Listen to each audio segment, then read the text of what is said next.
détail dans cette édition d'information.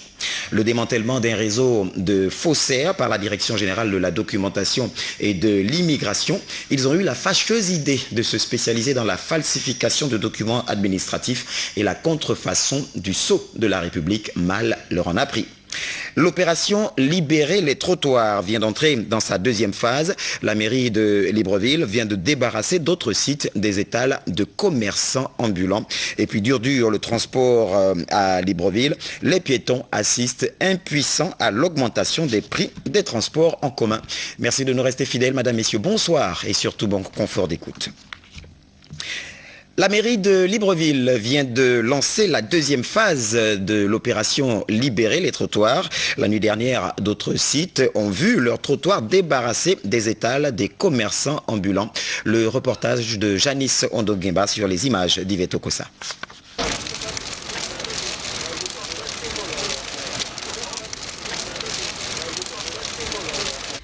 16 septembre 2011, il est 4 h du matin quand le maire Léandre Nzué et ses commandos bouclent la chaude tournée au grand carrefour de Lalala à droite. Après avoir visité les quartiers derrière la prison et les environs du lieu compliqué qu'on appelle échangeur de l'IAI. Léandre Nzué, très redouté en ce moment par les commerçants, qui l'ont d'ailleurs surnommé Rambo, n'a laissé derrière lui et au bon milieu de la nuit que de longues flammes. La détermination est récente. Nous avons promis de ratisser là. Nous avons dit qu'aucun quartier de Libreville ne sera épargné. Vous voyez dire que nous sommes ici dans le siège politique du maire de Libreville, c'est Jean-François Tupéma, qui nous a rassuré, qui nous a même instruit de tout faire pour que là aussi passe à la trappe. Donc ça voulait dire que personne n'est épargné. Comme le dit le maire lui-même, le chef de guerre de commencement sur nous sommes ici en plein secteur arrondissement, le siège politique du maire de Libreville. Depuis l'étranger où il est en mission, le maire de Libreville, Jean-François Ntoutou-Memane, suit nuit et jour le déroulement de l'action. Visiblement, l'opération Libérer les trottoirs ne sera pas un feu de paille comme l'ont prédit les oiseaux de mauvais augure. Jean-François Ntoutou-Memane confirme et signe que l'assainissement des espaces publics de la capitale sera désormais une action permanente.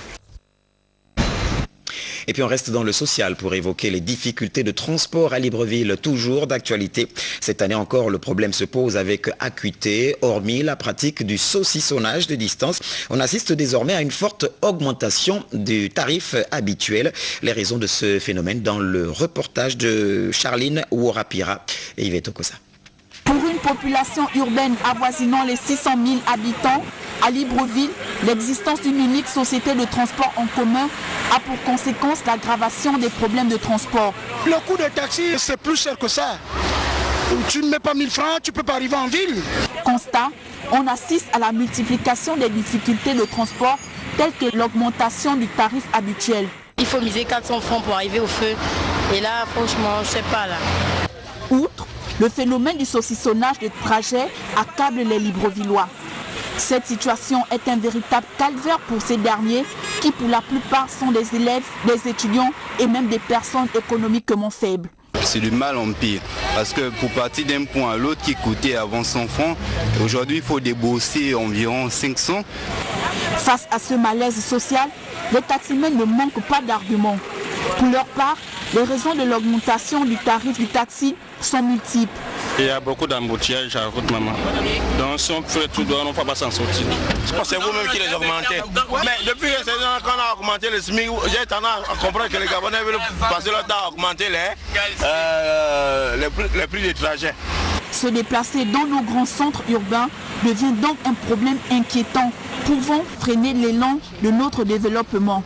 Il appartient donc aux autorités compétentes de se pencher sérieusement sur la question. Voilà, les piétons toujours victimes donc qui assistent impuissants non seulement au saucissonnage des distances, mais également à l'augmentation des prix de transport en commun. Nous vous le disions, la Direction générale de la documentation et de l'immigration vient donc de démanteler un réseau de faussaires spécialisés notamment dans la falsification de documents administratifs et de la contrefaçon du sceau de la République. Le compte-rendu est de Annick Lilela et Victor Mounouga pour les images. Ils sont 10 à avoir été arrêtés par les services de la Direction générale de la documentation et de l'immigration, dont 3 Gabonais, 2 Nigérians et 5 Camerounais. Tous faisant partie d'un réseau de falsificateurs de faux documents, le nommé Jean-Fidèle Miyogo, ex-employé de la SEGNA, reconnu comme étant le cerveau du réseau, n'est pas à son premier coup. Il nous livre ici ses raisons. Les gars que je voulais aider, des footballeurs, hein? C'est les petits qui s'entraînent avec moi. Donc j'avais l'intention d'aller en Europe. Et c'est comme ça que j'ai établi des attestations qui ne correspondaient pas en fait, avec leur niveau et tout pour voyager. Et mal a été pris quand on est venu pour faire le traitement du passeport. Il a été saisi et puis interrogé. Moi je suis présenté et je leur ai expliqué aux agents comment ça se passait. J'ai mon passeport, hein? J'ai raconté, moi j'ai le papier, je voulais aller, je suis parti prendre le papier en ambassade italienne pour prendre le visa. C'est comme ça que non, j'ai raconté un gars camerounais. Je lui ai dit, ah voici, il dit non. Et il a son ami qui pouvait m'aider pour amener ça vite. C'est comme ça que j'ai dit, ok, il n'y a pas de problème. Il m'a amené chez le monsieur. Le monsieur, il m'a demandé d'aller mettre le visa de sortie. Je suis venu ici, j'ai mis le visa de sortie. Depuis que moi je voyage ici, que je prends le visa. J'ai mis le visa de sortie, j'ai remis le monsieur. Maintenant, je ne sais pas que c'est un fou. Je suis là parce que le monsieur... Et le monsieur, il m'a dit qu'il pouvait me faire un certificat de nationalité pour pouvoir m'établir un passeport pour que je puisse voyager. Moi, je suis footballeur, je suis camerounais. Au regard de ce qui précède, il va sans dire que plusieurs étrangers usent aujourd'hui un dûment de documents gabonais dont les pièces essentielles sont livrées par ce réseau. Ils sont tous pour ces motifs présentés au parquet afin de répondre de leurs actes. Les conseillers économiques et sociaux étaient en séance plénière pour évaluer le travail fourni des 4 commissions mises en place au lendemain de l'ouverture de la 2e session ordinaire de l'année 2011. Le compte-rendu de Frédéric Alogo et c'est ça, et Idriss Mungala. S'imprégner de l'état d'avancement des travaux des 4 commissions mises en place, à savoir celles ayant trait à la valorisation du travail et protection sociale, à l'économie formelle et économie informelle, accès aux services sociaux de base, et de 4, la commission de mise en valeur du pacte mondial pour l'emploi. C'est à cet exercice que s'attelle l'Assemblée du Conseil économique et social à quelques jours de la clôture de la présente session ordinaire, la 2e et la toute dernière de l'année 2011. Des textes très enrichissants au regard des différents rapports présentés et amendements apportés au cours des débats en séance plénière. Une évaluation qui a permis aux conseillers économiques et sociaux de faire la restitution des 4 modules en vue de leur adoption, ce qui d'ailleurs n'a pas fait l'objet d'hésitation. Au regard du travail élaboré, l'Assemblée du Conseil à l'unanimité l'a adopté. Il s'agissait simplement de montrer le lien qu'il y avait entre la valorisation du travail et la protection sociale, c'est-à-dire en ce qui concerne la valorisation du travail, voir dans quelle mesure la rémunération d'un salarié pouvait être suffisante, voir également si le travail est facteur d'intégration sociale, si ce levier était effectivement mis en valeur, et enfin simplement montrer l'impact de la protection sociale sur le travail, sur cette valorisation du travail. Confiant de l'expertise des conseillers économiques et sociaux, cela sous-entend que les conclusions qui seront tirées des différentes analyses permettront au gouvernement de mettre en place les outils nécessaires au développement socio-économique de l'ensemble des Gabonaises et des Gabonais notamment.